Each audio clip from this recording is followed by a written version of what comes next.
Premiere Pro এর 7 নম্বর ক্লাসে আজকে আমরা দেখব কিভাবে 2D অ্যানিমেশন করতে পারেন এবং কিভাবে নতুন সিকোয়েন্স তৈরি করতে পারেন।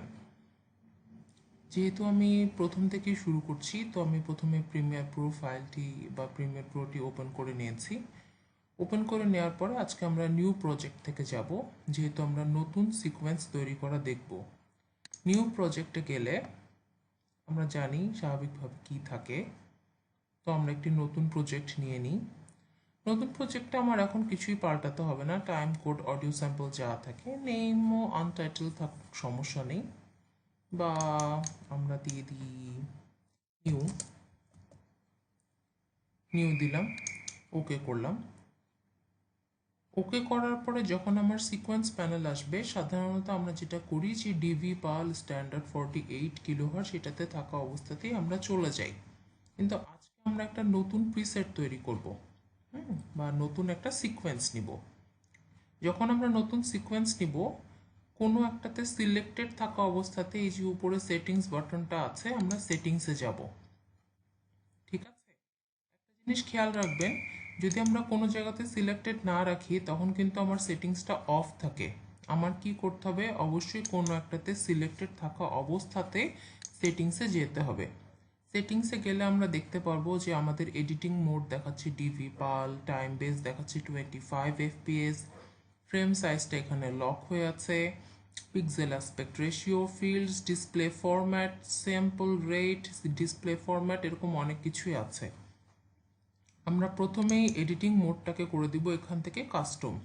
এখানে অনেকগুলো এডিটিং মোড আছে, DV24, DVNTSC, P2, 1080i বা 1080p, এরকম অনেকগুলো আছে। আমরা করে দিব কাস্টম, যেহেতু আমরা আমাদের নতুন সিকোয়েন্স তৈরি করছি।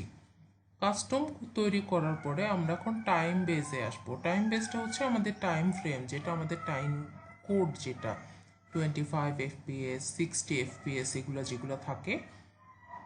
যেহেতু আমরা অ্যানিমেশনের জন্য সিকোয়েন্স নিচ্ছি, সেহেতু আমরা এই মুহূর্তে টাইম বেসটা দেব 29.97 fps। এটা মনে রাখবেন, যেমন মোশন পিকচারের জন্য টাইম ফ্রেম 25 fps, এটা কিন্তু স্ট্যান্ডার্ড। তেমন অ্যানিমেশনের জন্য 29.97 fps, এটা কিন্তু স্ট্যান্ডার্ড। তার মানে এই না যে আপনি 60 fps নিলে বা 20 fps নিলে ভুল হবে। আমরা স্ট্যান্ডার্ড রেটটা সাধারণত মেনটেন করে থাকি, এর জন্য 29.97 ফ্রেম পার সেকেন্ড নিচ্ছি। 29.97 নেওয়ার পরে যেহেতু এখন ফ্রেম সাইজ আসছে আর এবং আমাদের কাস্টম তৈরি হচ্ছে, তো আমাদেরকে এটা এখন 720-তে রাখার দরকার নেই, আমরা এটা ফুল এইচডিতে নিয়ে যাব। 1920 বাই 1080 করে ফেললাম, 1920 বাই 1080 করে ফেললাম।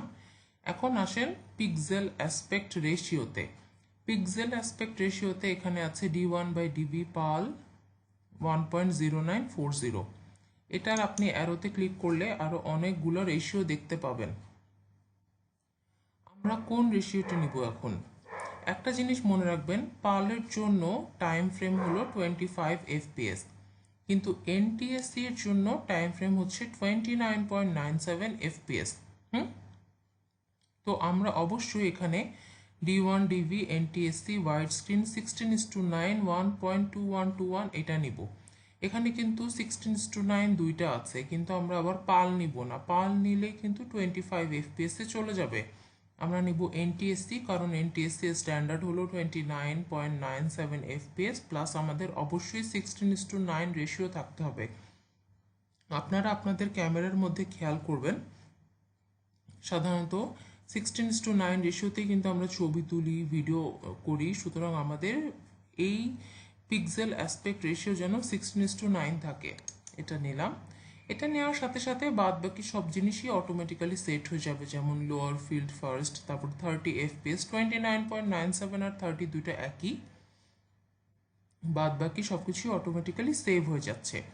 যদি কখনো আমরা 4K 2K ভিডিওর জন্য কাজ করি, তখন আমাদের ম্যাক্সিমাম বিট ডেপথ এবং ম্যাক্সিমাম রেন্ডার কোয়ালিটিতে চেকমার্ক দিতে হবে। আমরা যেহেতু এখন 4K 2K ভিডিও বানাচ্ছি না, আমরা এখন ফুল এইচডি ভিডিও বানাচ্ছি, সেহেতু আমরা এটাতে হাত দিব না। আমরা কি করব, আমরা এটাকে প্রিসেটটাকে সেভ করে ফেলবো। প্রিসেটটাকে সেভ করে ফেলবো। সেভ প্রিসেট অপশনে যদি ক্লিক করি, ক্লিক করলে আপনি এখানে নাম দিতে পারবেন। যেহেতু আমি 2D অ্যানিমেশন করছি, আমি এটার নামই দিয়ে দিচ্ছি অ্যানিমেশন। অ্যানিমেশন দিয়ে এটাকে যখনই ওকে করব, ওকে করলে খেয়াল করবেন আপনার সিকোয়েন্সের প্রিসেটের মধ্যে নতুন আরেকটা কাস্টম নামে প্রিসেট তৈরি হয়েছে। নতুন আরেকটা কাস্টম নামে প্রিসেট তৈরি হয়েছে, যেখানে আপনি অ্যানিমেশন নাম দিয়ে এটাকে সেভ করতে পাচ্ছেন।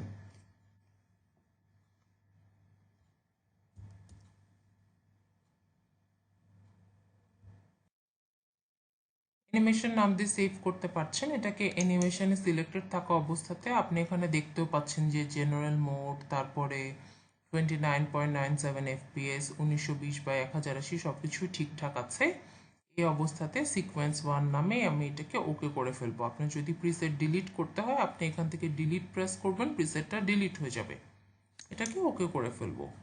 ওকে করে ফেলার সাথে সাথেই দেখব যে আমার নতুন আরেকটি সিকোয়েন্সের সাথে আমার অ্যানিমেশনের জন্য ইন্টারফেসটি ওপেন হয়ে গেছে। এবং আমরা যেহেতু আজকে 2D অ্যানিমেশন নিয়ে কাজ করব, আমাদের সব কিছুই কিন্তু হবে পিএনজি অবজেক্ট রিলেটেড বা শেপ রিলেটেড। হ্যাঁ, দেখুন আমাদের 1920x1080 যেই সিকোয়েন্সটা এটা তৈরি হয়ে গেছে এবং সব কিছু এখানে চলে এসছে।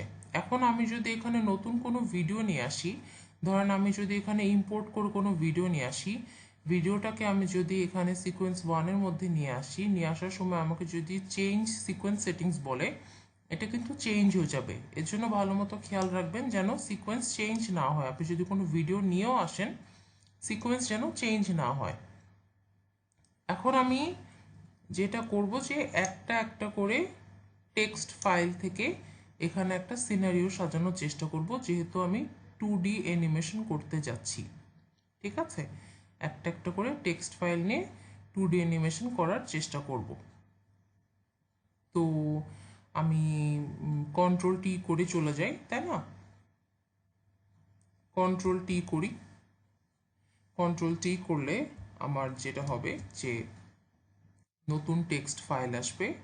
নতুন টেক্সট ফাইল আসবে এবং মনে রাখবেন, যখনই আপনি অ্যানিমেশন করবেন আপনার লেয়ার বাই লেয়ার কাজ করতে হবে। যেমন এখানে যে 1 2 3 লেয়ার, আজকে আমরা অনেকগুলা লেয়ারে কাজ করব। ঠিক আছে, প্রায় 9টা 10টা লেয়ারে কাজ করব এবং বিভিন্ন লেয়ারে বিভিন্ন কি ফ্রেম বসিয়ে বসিয়ে কাজ করব। অ্যানিমেশন মানে লেয়ার এবং কি ফ্রেম। যত লেয়ার নেবেন, যত কি ফ্রেম নেবেন, তত আপনার অ্যানিমেশন স্মুথ হবে। তো আমি আবার কন্ট্রোল টি প্রেস করি। কন্ট্রোল টি প্রেস করে প্রথমে আমি ধরেন আকাশ নিতে চাচ্ছি, তাহলে আমি টেক্সটের নাম দিয়ে দিই স্কাই। এখানে কিন্তু 1920x1080 প্লাস 29.97 FPS এ নতুন টাইটেল ডকুমেন্ট আসতে যাচ্ছে। ওকে করলাম।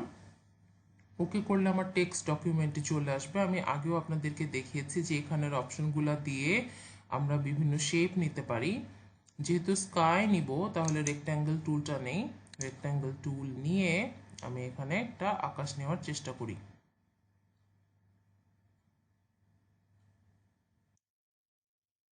আকাশ নেই এবং আকাশে একটু গ্রেডিয়েন্ট দিই। ফিল টাইপটা সলিড থেকে লিনিয়ার গ্রেডিয়েন্ট করে দিই। এখানে কালার চেঞ্জ করে দিই।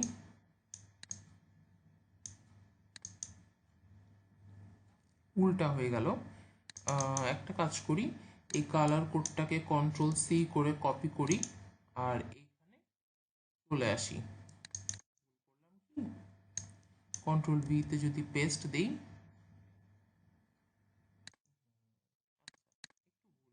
সমস্যা নেই। আমি ভুলে কালার কোডটা কন্ট্রোল সি দিয়ে কপি করতে পারিনি।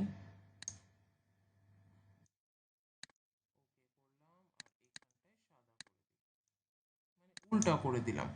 ঠিক আছে, উল্টা করে দিলাম। আর আরেকটু সাদাটাকে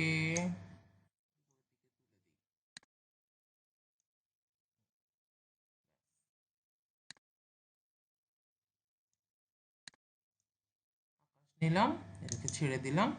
ছেড়ে দেওয়ার পরে আকাশটাকে এনে ভিডিও 1 লেয়ারে ছেড়ে দিচ্ছি। ভিডিও 1 লেয়ারে ছেড়ে দিচ্ছি এবং আমি রাখবো 10 সেকেন্ড পর্যন্ত রাখার চেষ্টা করি। তারপরে আবার কন্ট্রোল টি দেই, কন্ট্রোল টি দিয়ে এবার টাইটেলের নাম দিব গ্রিন। গ্রিন দিলাম। গ্রিন দেওয়ার পরে এখানে কিছু গ্রিন গ্রিন কিছু করার চেষ্টা করি, দেখি আমরা সার্কেল নেই, করতে হবে একটু।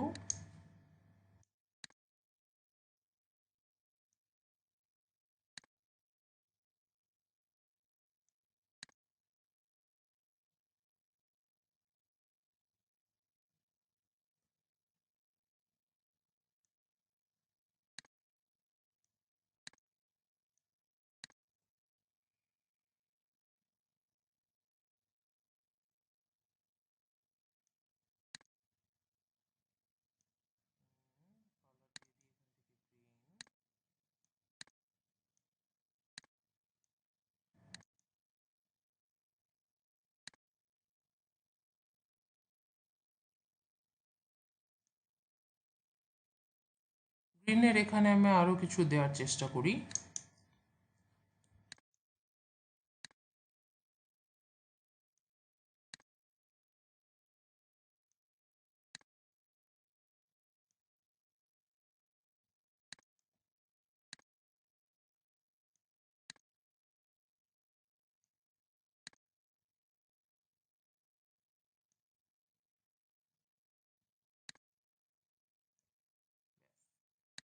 আমি আকাশ আর গ্রিন আলাদা আলাদা কেন করলাম, কারণ গ্রিনকে আমার মনে হয় না আমি কোনো ধরনের অ্যানিমেশন করব, কিন্তু আকাশটাকে আমি অ্যানিমেশন করব, এর জন্য আলাদা লেয়ারে রাখলাম।